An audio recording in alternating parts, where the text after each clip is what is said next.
Tere! Meie istume siin Võrumaal kahekesi.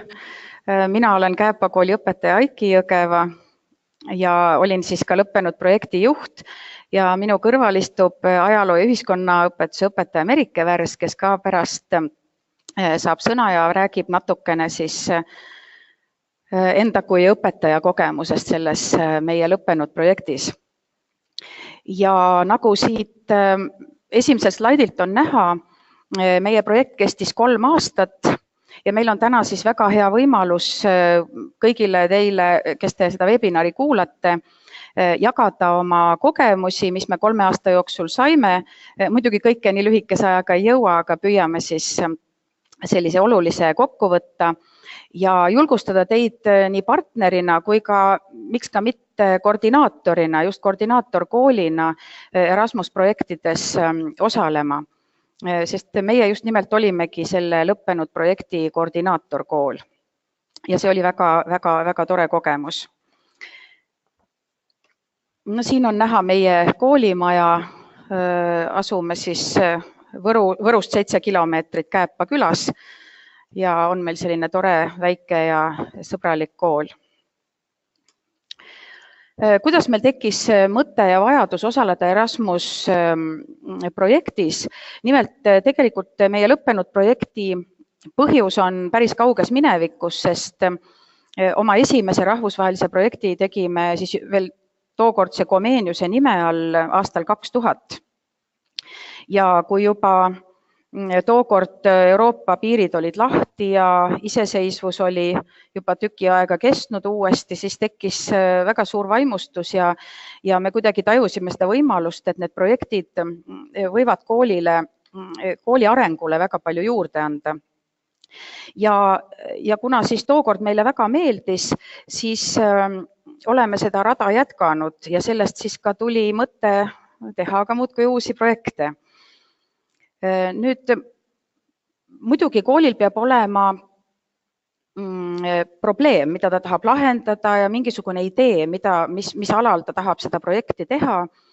Ja meil oli olemas selline nii-öelda tunnetatud vajadus, et ma usun, et me ei ole siin ainukesed õpilased, kes peavad väga sageli vastama õpilaste küsimusele, et miks me seda või teist peame õppima ja meil ei ole ju seda tarvis oma päriselus, et kuidagi see päriselu on kuskil teises kohas kui kooli seinte vahel.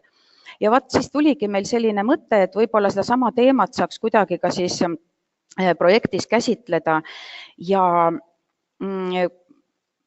nii ta siis läks, et tekkis mõte püüda projekti tegevustega siduda rohkem koolielu ja koolivälist elu ja mõtelda siis, kuidas õpingud võiksid olla sellised inspireerivad ja motiveerivad ja kuidas nad võiksid aidata noortel inimestel oma tulevikku planeerida.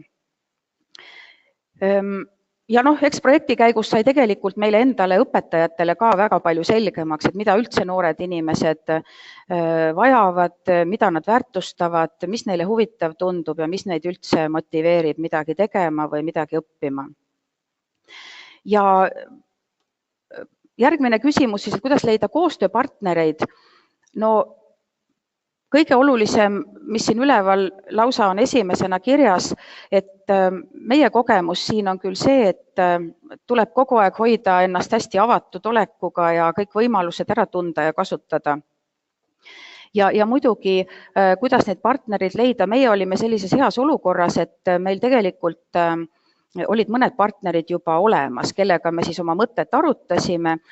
Nimelt seesama Vaala kool Soomes ja Friedrichs-Spee kool Saksamaal on siis meie väga pikaajalised partnerid juba aastast 2000, olest samast esimesest Comenius projektist. Ja kust siis partnereid juurde saada? Need partneriotsingu portaalid on olemas, meie neid tegelikult ei olegi kasutanud, sest meie kogemus on see, et väga hea on alustada koostööd, kui sa tead partnerite kohta juba midagi. Ja kuna meil oli siis olemas 2 vana partnerit, siis nende kaudu näiteks tuli meile juurde ka teisi koole. siis väga hea mõte on, kui käia mingitel koolitustel, näiteks ükskõik kas Eesti-sisestel, aga veel parem kui kuskil Euroopas, siis seal kohtad ka tavaliselt selliseid inimesi, kes võiksid tahta koostööd teha. Ja no näiteks seesama Horvaatia kool, selle õpetajaga ma tutvusin hoopis ühel teisel koolitusel, see oli üks suvekool ja selle õpetajaga suheldes mulle kuidagi tundus, et tema võiks just olla selline inimene, kes sobiks projektipartneriks ja kui ma siis talle tegin ettepaneku, kuna meil see algne mõte oli juba olemas, siis tema oli väga huvitatud, viis selle sõnumi oma kooli ja sellest koolist sai meile väga tore ja väga asjalik ja väga töökas partnerkool. Ja samas jällegi selle Horvaatia kooli kaudu leidsime me Hispaania partneri, sest et Horvaatia kool oli teinud e-twinningu projekti ühe Hispaania kooliga. Nemad jälle oskasid kiita seda Hispaania kooli ja mis siis meil üle jäi, et me ütlesime, et väga tore, et võtame veel ühe partneri. Siin on, ja siis saigi meid kokku 5. Siin on kirjas ka küll üks Ungari kool, kellega me oleme koos töötanud ja hakkame ka edasi töötama, aga selles lõppenud projektis need ungarlased meiega kaasas ei olnud. Aga võib küll öelda, et see Ungari kool tegelikult partneriks tuli jälle sakslaste kaudu, kuna sakslastel olid olnud kontaktid Ungari kooliga. Nii et mis siis selle pika jutu lõpetuseks öelda, et nagu ikka vanal ajal, et lapsehoidjat oli siis hea tööle võtta, kui ta tuli soovituskirjaga eelmisest kohast, et on usaldusväärne ja tore inimene. Nii et meie oleme tõesti seda võimalust kasutanud, et me oleme oma partnerite kohta ühte ja teist teadnud. Välja arvatud muidugi see õnnelik juhus, et me alustasime siis Soome kooliga, kes tõesti ise meid üles leidis kunagi aastaid tagasi. Nüüd viimases projektis olime koordinaatori rollis. Miks me siin sattusime koordinaatoriks? Me oleme tegelikult ühe korra varem olnud ka koordinaatorkool. Tookord oli lausa niimoodi, et kõigil teistel partneritel oli mingi väga oluline põhjus, miks nad ei tahtnud tookord koordinaatoriks olla. Ja meie olime siis küll algajad, aga vahel öeldakse, et julge hundi rind on rasvane ja kui vaja, mis vaja, see tuleb ära teha. Ja siis me proovisime seda koordinaatorit rolli ja see ei tundunud üldse mitte halb. Ja siis seekord me olime juba palju julgemad ja võtsime siis selle enda peale, et meie tõesti siis oleme see juhtpartner ja me ei pidanud seda ka kahetsema, et oleme ka seekord sellega väga rahul, et me julgesime selle ette võtta. Mida siis koordinaator peab arvestama?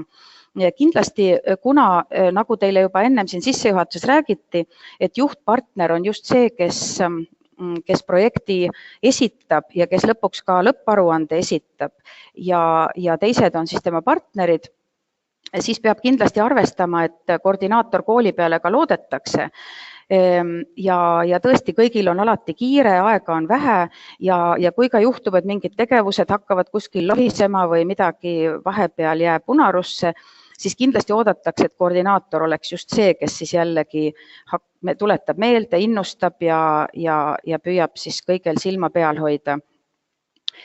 Koordinaatoril peab olema väga hea suur pilt kogu aeg silma ees, et kuna muidugi koordinaatorkool on selle projekti, ütleme lõppvariandi, muidugi koos partneritega, aga siiski selle lõppvariandi kokku kirjutanud ja üle vaadanud, siis temal peabki olema see täielik arusaamine, et kuhu siis see projekt lõpuks peab välja jõudma. Eriti kui partnerid on rohkem, nagu meil ka oli, et 5 kooli, siis selge on see, et kui ka projekt toimub võõrkeeles, siis ikka juhtub seda, et vahel ei saada üksteisest 100% ühtemoodi aru, mida juhtub emakeeleski, aga võõrkeeles rohkem ja ikkagi, et vahel üks tahab ühte ja teine teist, isegi siis, kui kõik on alguses väga hästi kokku lepitud.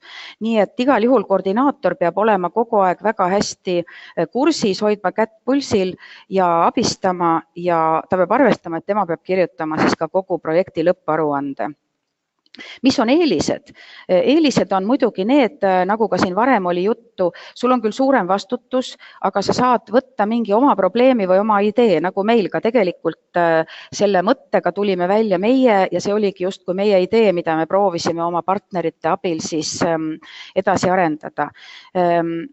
Õpid rohkem selle käigus, sellepärast, et sul on suurem vastutus ja muidugi sul on ka rohkem natukene rahalisi vahendeid, sest koordinaatorkool saab partnerist rohkem projektitegevuse raha. Nii et igal juhul eeliseid on ja on väga motiveeriv siis olla juhtpartner. Nüüd, kui hakata kokku panema ühte projekti taotlust, siis mõtlesime siin, et mis need olulised punktid võiksid olla, millest alustada. No kas see järjekord nüüd täpselt selline on? Meil ta tõesti oli selline, et vaja oli leida head partnerid, kuna meil mõned olid juba olemas ja me leidsime neid juurde ja me tõesti teadsime, et me võime nende inimeste peale loota. Nii et meie jaoks oli see nagu esimene. Siis teine oli siis teema. Teema oli meil endal olemas, aga kui me arutasime partneritega, siis tõesti see sobis kõigile ja kõik ütlesid, et neil on sarnased probleemid. See tähendab, see teema peabki sobima kõigile, et see on hästi oluline. Ja muidugi koolis peab olema siis ka õpetajaid, kes tahavad kaasa teha, et üksinda muidugi selliseid projekte ei tee. Nii.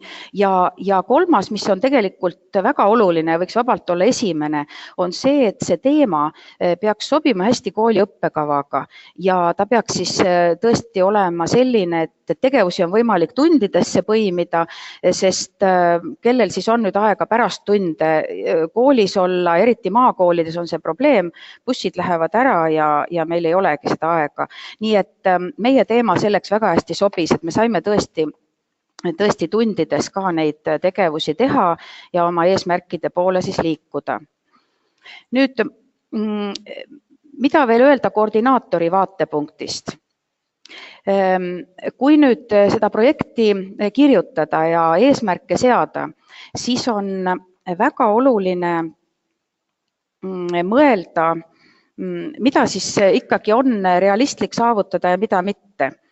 Sest kõik, mida me oleme lubanud projekti taotluses, tuleb lõpuks ka ellu viia ja kuna koordinaator peab ka lõpparuande kirjutama, siis lõpparuandes peab ju näha olema, et kõik, mis on planeeritud, on tehtud. Nii et seega jällegi siis hästi oluline on kõik need eesmärgid ja tulemused läbi mõelda, et ei tasu sinna liiga palju kokku kirjutada ja just eriti, kui on rohkem partnereid, siis võib ka juhtuda, et igaüks pakub ju mingeid oma mõtteid välja, et teeme seda ja teeme veel seda ja teeme veel seda ja kokkuvõttes võib siis neid tegevusi ja eesmärke ja tulemusi saada nii palju, et hiljem võib tekkida väikseid probleeme nende täitmisega. Nii et kindlasti see tasub läbi mõelda väga põhjalikult.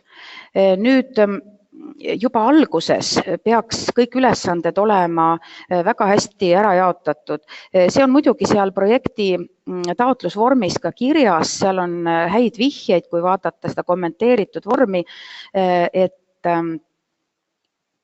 just, et alguses kohe läbi mõelda, et kes siis mida on võimeline tegema, sest kui meil on oma partnerid, siis me tegelikult ka teame nende tugevaid külgi, me peame ka siis mõtlema, mida üks või teine kool väga hästi suudab teha, et neid lõppeesmärke saavutada. Ja kuna ka siis ajapuudus on alati suur, et kui mõelda riskitegurite peale, siis enamasti esimene, mis pähe tuleb, on just see, et aega ei ole piisavalt, et siis mida selgem kõik on, seda parem, et mida selgem kõik algusest peale on. Siin on vist üks lause mul lõpetamata, vabandust, tundub, et nii, ja kõlab sellise Murphy seadusena, aga tõesti nii see on, et kõik võtab tavaliselt rohkem aega, kui algselt on planeeritud. Nii et see veel omakorda siis annab märku, et parem vähem, aga paremini. Et mõnikord vähem hästi tehtud asju on parem kui palju üle peakaela. Nüüd, mis veel võib olla, et infot ei ole kunagi liiga palju, sest kuna meie partneritel vähemalt kõigi jaoks inglise keel on võõrkeel, siis alati juhtub, et ikkagi sa võid küll kõik ära rääkida, kõik läbi arutada ja pärast selgub, et ikkagi keegi on millestki valesti aru saanud või midagi märkamata jätnud. Nii et kui kõik tundub selge, siis tuleb kindlasti veel kord läbi rääkida. Ja eks neid nõuandeid siin võiks ju veelgi olla, aga esialgu liiga palju ei ole võib-olla ka hea, nii et igal juhul jõudu tööle ja nautige protsessi, nii kirjutamise kui ka pärast siis selle projekti tegemise protsessi. Ja nüüd ma annan sõna üle oma kolleegile Merike Värsile, kes natukene räägib. Mina küll ka õpetajana tegin projektitegevusi, aga rääkisin just pigem koordinaatori või projektijuhi rolli, et Merike siis räägib natukene õpetaja vaatevinklist. Nii, tere päevast kõigile. Mina räägin siis sellest, et mis mind inspireerib ja innustab projektides osalema ja ka minu kolleege. Eelkõige aitab rahvusvaheline projektitöö mitmekesistada õpikeskkonda. Meie väike Kääpa kool asub Eesti kagunurgas, kaugel suurematest linnadest ja seetõttu ei jätku koolil endal alati ressurssi minna lastega näiteks Tallinnasse või Tartusse, põnevatesse muuseumidesse ja laboritesse. Ainuüksi bussi tellimine Tallinnasse maksab kuni 600 eurot näiteks. Aga tänu nende projektirahadele saame me laiendada oma õpikeskkonda, saame õppida väljaspool kooli, see on huvitav nii lastele või õpetajatele. Kohtumine partnerkoolidega võimaldab tutvuda erinevate õpetamispraktikatega. Näeme, kuidas õpitakse välismaal. See omakorda inspireerib mind kui õpetajat välja mõtlema uusi õppematerjali, uusi tegevusi, võtma kasutusele seda, mida me nägime oma partnerkoolides.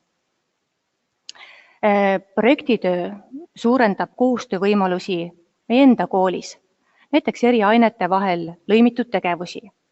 Loomulikult saab lõiminguid teha ka ilma projektideta, kuid kui meil on projektist tulenevad eesmärgid, siis tehakse seda koostööd suurema hasardiga, sest projekt inspireerib.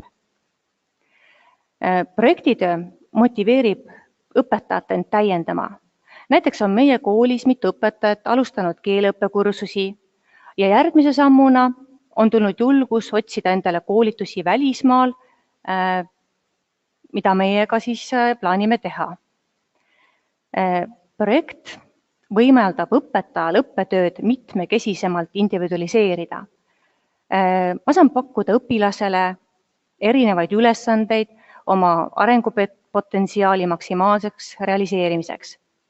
Näiteks on meie õpilased olnud projektikohtimistel õhtujuhtideks, mõelnud ise tegevusi välja, juhtinud õhtut võõrkeeles või olnud giidideks kodulinnas partnerikoolide õpilastele.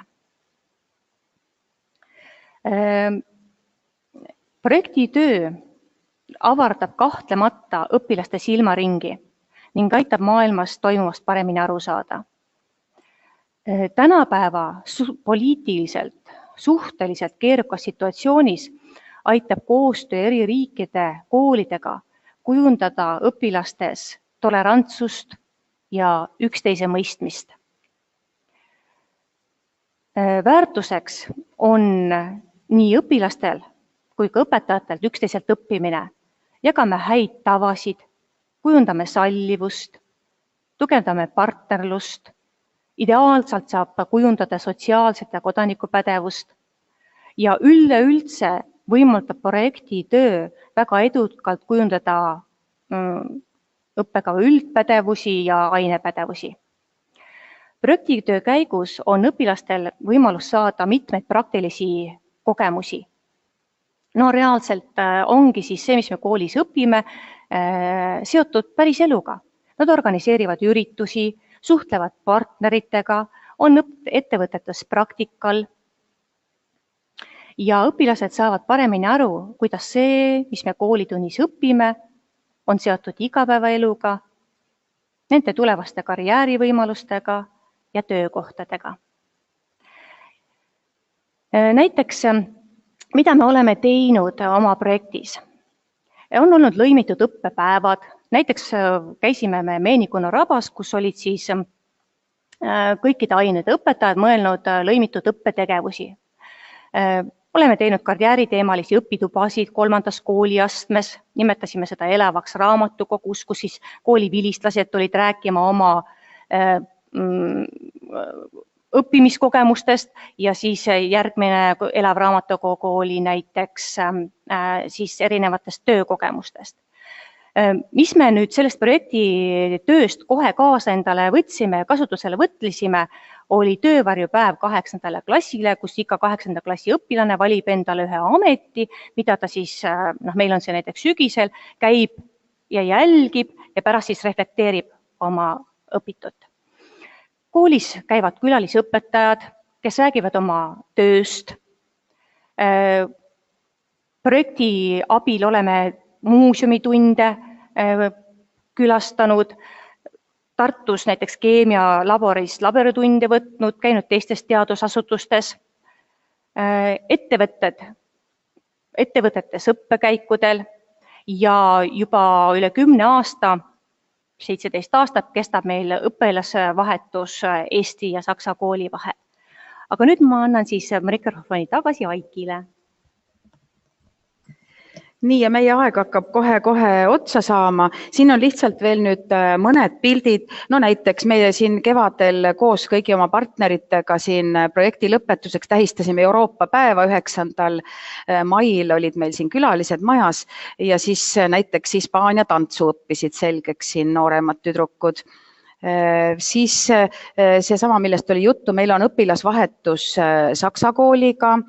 Siin on siis meie õpilased Saksamaal ettevõtetes praktikal ja tulevad siis Saksa õpilased meie juurde siia nüüd kevadel jällegi. Ühesõnaga, need on sellised tegevused, mis projekti lõppedes ei kao ära, vaid mis jäävadki meie kooli alles ja see on siis ka projektide väärtus, et kindlasti peaks mõtlema, et projektid, tegevused ei lõpeks projektiga, vaid et midagi oleks sealt pikemaks ajaks kaasa võtta. Noh, siin on siis sellised õpitoad, mida toimub kindlasti igal pool. No siin on veel mõned saksa õpilased siis meie juures siin, lõimitud õppepäevad, õpilased siin, just kuna meil oli ka siis ametitega seotud, et proovivad giidiametit, kuidas on siis tutvustada linna. Ja selleks korraks ongi kõik ja me hea meelega vastame küsimustele ja võime ka meili teel vastata ja aidata siis mõtteid edasi mõtelda. Nii et suur tänu Merikese ja minu poolt. Nii, suur tänu tõesti Aikile ja Merikesele. Teile on nüüd siin laekunud üks küsimus. See puudutab siis seda, et kui kaua teil selle taotluse kokku kirjutamine aega võttis? See on hea küsimus, sellepärast, et see mõte minu peas haudus kaua. Ütleme, et ma käisin selle mõttega ise ringi võib-olla terve aasta. Siis reaalselt, kui me siis saime partneritega läbi räägitud, siis see päriselt see kirjutamine, alguselt see nägigi välja ju niimoodi, et kõik püüdsid midagi kirjutada, me kasutasime ühiskirjutamise vahendid, me ei saanud füüsiliselt kokku, me kasutasime Google Docsi, sinna said siis kõik need teemad üles pandud, et kes siis mida siis kirjutab, mis mõtteid on, kogusime sinna kõik selle info kokku ja siis pärast tuli siis seda sorteerida ja vaadata, et mida siis võtta, mida jätta, nagu ikka, et mõtteid tuli liiga palju. Nii et kokkuvõttes tegelikult see ikkagi võttis aega, ma ütleks, et kirjutamine, ikka paar kuud peab ikka arvestama, praegu on jaanuari keskel, kui märtsi, kui praegu on olemas idee, ja kui on olemas partnerid ja on hea mõte ja on juba tõesti selline tunne, et kohe homme hakkan pihta, siis jõuab valmis. Ütleks nii. Väga hea, aitäh teile!